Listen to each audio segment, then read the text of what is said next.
सरपंच साहेब राम राम. राम राम. बोला की. इलेक्शन जवळ आले. तुम्ही 5 वर्ष सरपंच होत्या. गावाचा विकास काय केला? गावातले लोक म्हणतायत रस्त्याला खड्डे खड्डे आहेत. गाववाले येडे चोती की होते आणि तू विचारणार येड्या भोकाच नाहीस.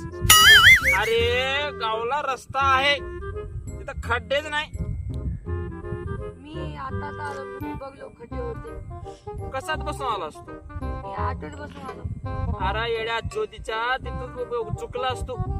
का? त्या फॉर्च्युनर गावाला फॉर्च्युनर म्हणजे गाडी सर्र म्हणाय ते खड्डेच लागणार. गावाले कसं घ्या आपण घेते आपण. अरे शेत विकून घ्या. शेत नाहीत का? शेत विकायचं फॉर्च्युनर घ्यायचं.